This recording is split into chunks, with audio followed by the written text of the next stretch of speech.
제12장. 에브라임 사람들이 모여 북쪽으로 가서 입다에게 이르되, 내가 암몬 자손과 싸우러 건너갈 때에 어찌하여 우리를 불러 너와 함께 가게 하지 아니하였느냐? 우리가 반드시 너와 내 집을 불사르리라.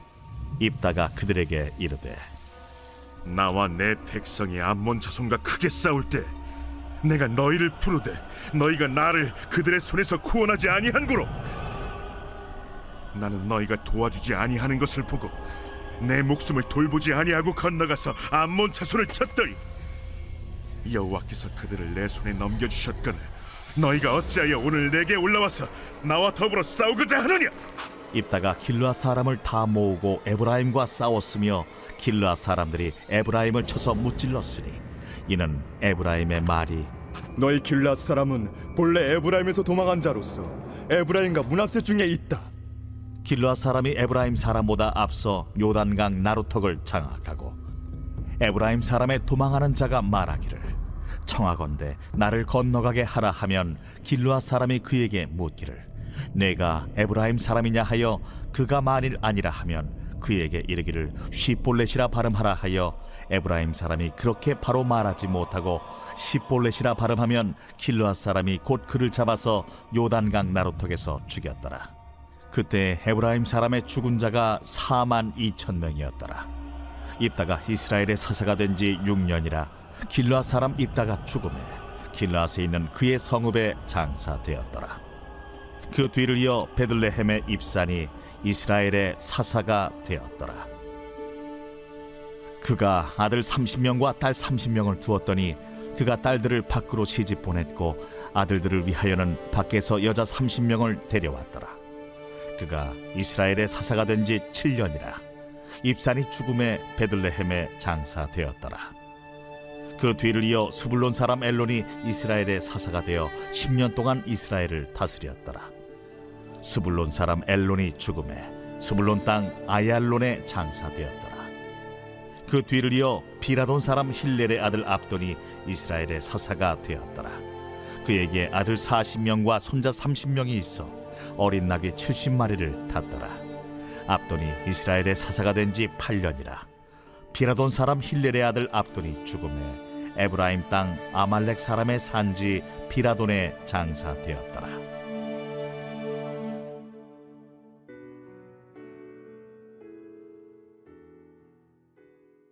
다윗은 형제가 연합하여 동거함이 선하고 아름답다고 찬양했습니다.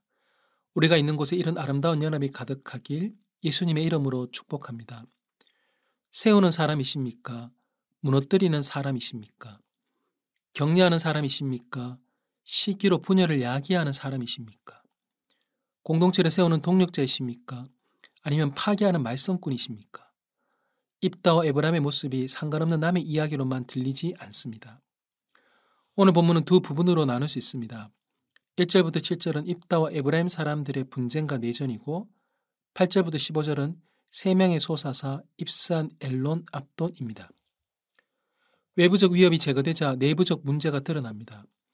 요단강 동편 길르앗 땅에서 일어나던 일에 대해 강 건너 불 구경하던 에브라임 지파가 갑자기 입다에게 시비를 겁니다.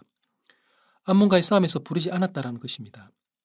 이전 기드온 때도 에브라임 지파는 미디안과 싸우러 갈 때 자기들을 부르지 않았다면서 크게 다투었는데 그때는 기드온이 에브라임의 끝물 포도가 아비에셀의 만물 포도보다 낫다면서 외교적인 중재로 에브라임의 노염을 풀었습니다.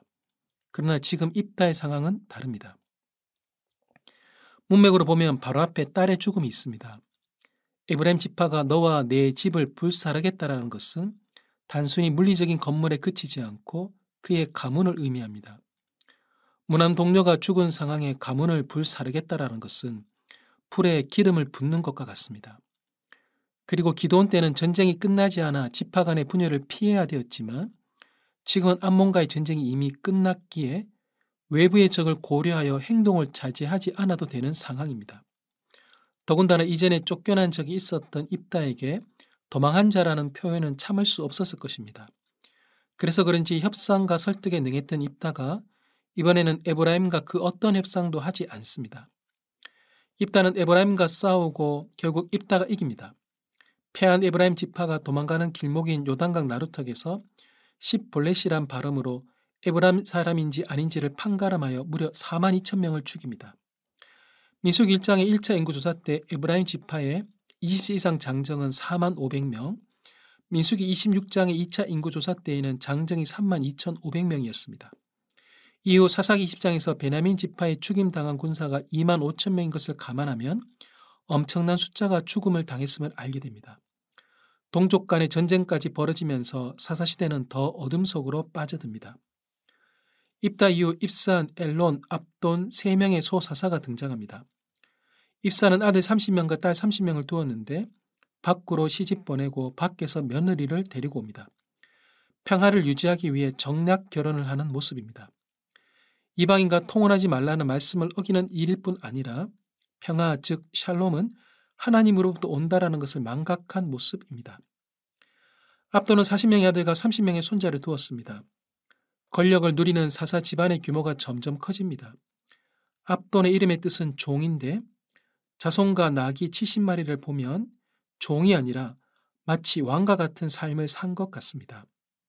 입산, 엘론, 압돈 3명의 소사사에 대한 정보가 많지는 않지만 이스라엘을 구원하였더라는 말이 없는 것과 이들 통치 25년 뒤에 나오는 13장 1절에서 이스라엘 자손이 다시 여호와의 목전에 악을 행하였으므로 라는 말씀을 통해 이 3명의 통치가 어떠했는지 충분히 짐작하게 해줍니다. 밖에 있는 적도 공동체를 위협하지만 내부에 있는 비난, 대립, 분열도 공동체를 위기로 몰고 갑니다.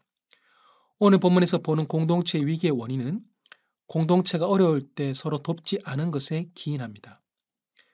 공동체의 어려움에 기꺼이 동참하고 계십니까? 강 건너 불구경하듯 하지 않습니까? 요즘 시대에는 모니터 너머로 SNS 너머로 불구경할 수 있습니다. 비대면의 온라인 시대라는 것을 핑계삼아 한 발짝 떨어진 것이 아니라 아주 멀리 떨어져 있지는 않습니까? 이런 중에도 공동체를 위해 수고로 일한 사람들에 대해 그들의 수고를 폄훼하거나 별거 아니다라는 식으로 트집 잡으며 분노를 유발시키고 있지는 않습니까? 그리스도인은 한 몸입니다. 하나님 나라를 세우는 일에 서로 동력하는 사람들임을 잊지 마십시오. 기도하겠습니다. 하나님, 같은 말을 하고 분쟁이 없이 같은 마음과 같은 뜻으로 온전히 합하라 하셨습니다. 마음과 힘을 합하여 동력하는 자가 되게 하옵소서. 마귀가 우는 사자같이 우리를 공격하는데 우리마저 그런 역할을 하지 않게 하옵소서. 예수님의 이름으로 기도합니다. 아멘.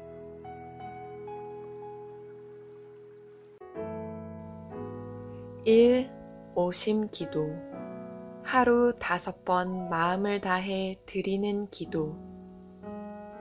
나는 죽었습니다. 제가 주인이 아니고 예수님이 저의 주인이십니다. 예수님은 십자가에서 죽으시고 부활하셨습니다. 부활하신 예수님을 가슴으로 만나서 따라가며 간증합니다. 사랑하는 가족과 함께 영광스러운 승리를 노래합니다.